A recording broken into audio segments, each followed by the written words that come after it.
देश के सबसे बड़े एक्सचेंज नेशनल स्टॉक एक्सचेंज यानी एनएससी की index services subsidiary NSC indexes limited ने एक नया broad market index Nifty small cap 500 launch किया है।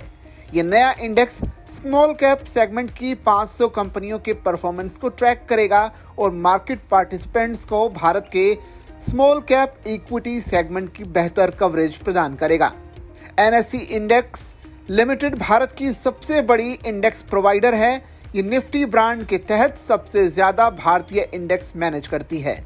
भारत में 201 पैसिव फंड्स जिसमें ईटीएफ और इंडेक्स फंड्स शामिल हैं निफ्टी इंडेक्स को ट्रैक करते हैं और दूसरे ग्लोबल मार्केट में 13 पैसिव फंड्स निफ्टी इंडेक्स को ट्रैक करते हैं।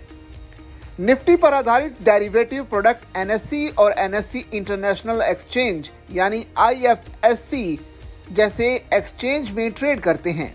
निफ्टी स्मॉल कैप 500 इंडेक्स का मकसद निफ्टी मिड कैप 150 इंडेक्स के बाद 6 महीने के औसत फुल मार्केट कैपिटलाइजेशन के आधार पर चुने गए टॉप 500 स्मॉल कैप स्टॉक्स की परफॉर्मेंस को ट्रैक करना है।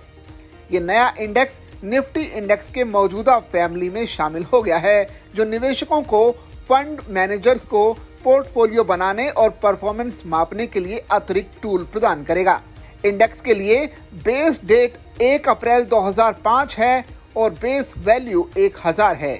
इंडेक्स को मार्च और सितंबर में हर 6 महीने में रिकॉन्स्टिट्यूट किया जाएगा। नया इंडेक्स एसेट मैनेजर्स के लिए एक बेंचमार्क के तौर पर काम करेगा और exchange traded funds, index funds और स्ट्रक्चर्ड प्रोडक्ट्स के रूप में पैसिव फंड्स द्वारा ट्रैक किया जाने वाला एक रेफरेंस इंडेक्स होगा। निफ्टी 50 आधारित ईटीएफ और इंडेक्स फंड्स का AUM 2 लाख करोड़ रुपए का आंकड़ा पार कर गया है। ये एनएससी के फ्लैगशिप इंडेक्स निफ्टी 50 के लिए एक बड़ी उपलब्धि है। निफ्टी 50 की अगर बात करें तो इसमें 18 ETF, 19 index fund, 9 international ETF और 7 इंटरनेशनल इंडेक्स फंड शामिल हैं। वैसे आखिर में बात कर लेते हैं शेयर बाजार की, तो जो आखिरी कारोबारी दिन था बीते हफ्ते का शुक्रवार, उसमें बड़ी बिकवाली देखने को मिली।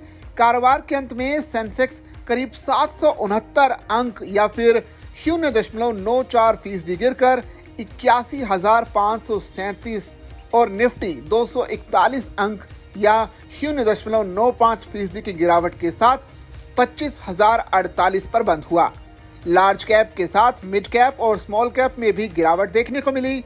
निफ्टी मिड कैप 100 इंडेक्स 1045 अंक या 1.80% गिरावट के साथ 57,145 और निफ्टी स्मॉल कैप 100 इंडेक्स 324 अंक लुढ़क कर 16,352 पर क्लोज हुआ।